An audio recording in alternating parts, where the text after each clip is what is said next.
আমি এখন দাঁড়িয়ে আছি ফেরিঘাট থেকে একটু সামনে। এটা খেয়াঘাট, এটা প্রসাদপুর উপজেলা। তো নদীর ধারে এখানে আপনার হরিবাসর হচ্ছে। তো আমরা আসলাম সেই হরিবাসর প্রতিবেদন করার জন্য। এখানে প্রসাদপুরের উপজেলায় এখানে দুই পাশে হরিবাস হয়, 3 দিন ব্যাপী হরিবাস। এখানে দূর দূরান্ত থেকে লোক আসে, দর্শন করে, থাকে, সেবা শান্তি করে চলে যায়। সুষ্ঠুভাবে হরিবাস হয়। পরিবেশ অনেক ভালো, অনেক সুন্দর পরিবেশ, নদীর ধারে অনেক সুন্দর, আমাদের ভালো লাগছে। আচ্ছা, ধন্যবাদ। আমি আসলাম প্রসাদপুর বাজারে হরিবাসর দেখার জন্য। তা আমরা হরিবাসর ঘুরে দেখব। অনেক সুন্দর একটা পরিবেশ। মোহাম্মদ গোলাম কিবরিয়া, রাজশাহী জেলা প্রতিনিধি। এই নদীটা পার হতে একটা সুন্দর কাঠের ব্রিজ পার হতে হয়।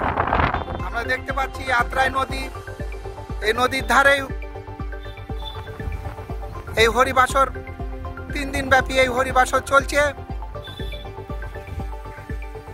অসাধারণ সুন্দর একটা মনোরম পরিবেশ আমরা দেখতে পাচ্ছি। আমরা হরিবাসরের ভিতরে যাব। ভিতরে অনেকগুলো দোকান আমরা দেখতে পাচ্ছি। এখানে হরিবাসর চলছে।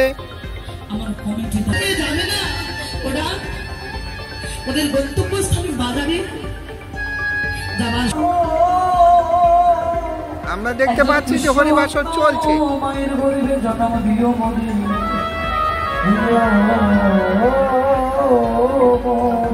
অনেক দূর দূরান্ত থেকে লোকজন আসছেন।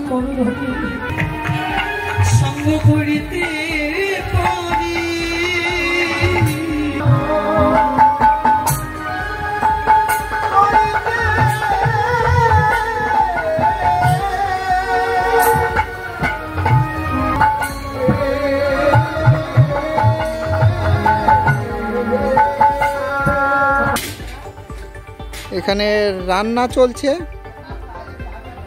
আগত ভক্তদের জন্য এখানে রান্না হচ্ছে, সবাইকে খাবার দেওয়া হবে। আমরা দেখতে পাচ্ছি যে এখানে অনেক সুন্দর পরিবেশে রান্না হচ্ছে।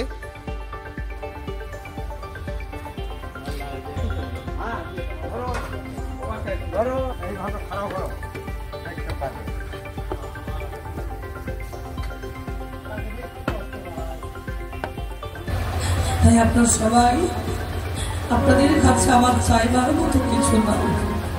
প্রথমবার কিন্তু তুমি ভেবে রাখো, তুমি মন্দিরে 26 বছর থেকে সত্যি আমরা যজ্ঞানুষ্ঠান করে থাকি।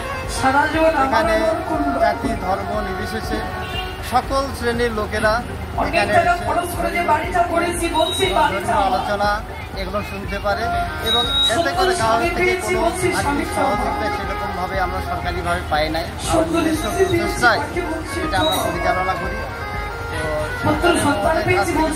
আমরা সহযোগিতা পাই, তাহলে এই অনুষ্ঠানটা সুস্থভাবে এবং বিজয়ভাবে করতে পারবো। এটা আপনাদের কাছে আমাদের একটা নিবেদন। মোহাম্মদ গোলাম কিবরিয়া, রাজশাহী জেলা প্রতিনিধি। আমার বলতে যদি কিছু থাকে সেটা